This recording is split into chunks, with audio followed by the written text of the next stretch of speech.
Welcome to Genius Tutorial. In this video, we are going to learn about unweighted index number. Unweighted index number has two methods, simple aggregative method, simple average of price relative method. Simple aggregative method means aggregative meaning is total. So I have taken one example here, commodity price in 2003, price in 2004. So price in 2003 is P0 we need to consider and price in 2004 is P1 we need to consider. So we'll take values here, commodity A, B, C, D, E and P0 values are 40, 60, 85, 25, 30. Next P1 values are 60, 90, 125, 35, 40. Okay. So here simple aggregative method means total. So total of P0, total of P1. So we need to make the total individual column total. Here P0 values will take 40 plus 60 plus 85 plus 85 plus 25 plus 30. So your value is 240, which is called as summation P0.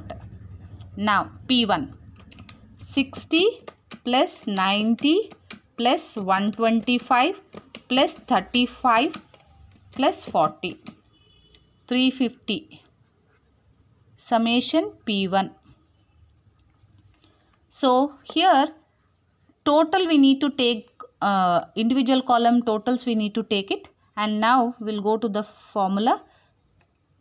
P0, 1 is equal to summation P1 divided by summation P0 into 100.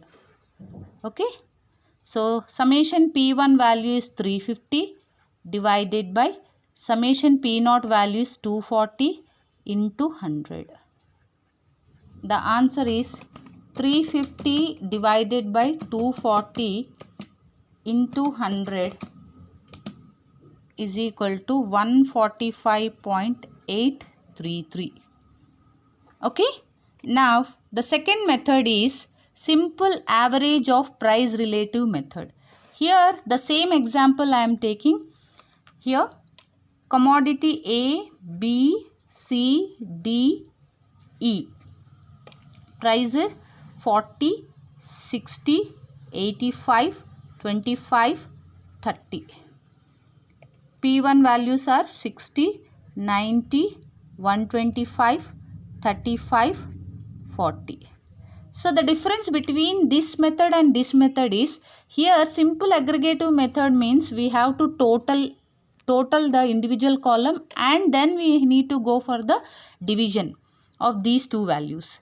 But in simple average of price relative method, we need to go individual calculation of P1 and P2, like P1 divided by P0 into 100. So P1 divided by P0 into 100. Many students, they'll get confusion between simple aggregative method and simple average and they'll lose the marks in the exam. So to make the difference between this method and this method, this video is going to help you. Okay. So P1 value is 60 divided by 40. 60 divided by 40 into 100. So 150. 60 divided by 40 into 100 we will get 150. Okay. Next 90 divided by 60 into 100.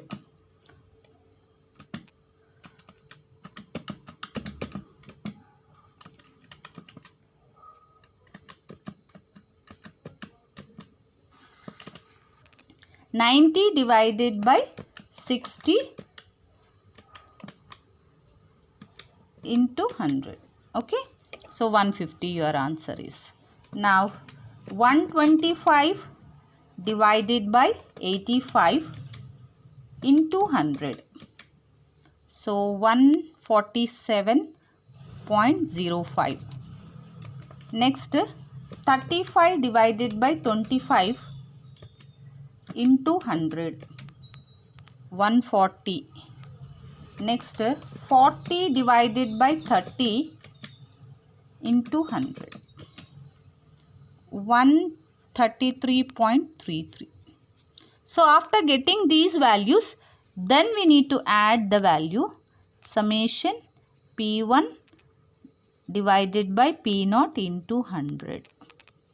So here 150 plus 150 plus 147.05 plus 140 plus 133.33. Okay. 720.38. So the answer is here. Therefore, summation P1 divided by P0 into 100 is equal to 720.38. Thank you for watching my video.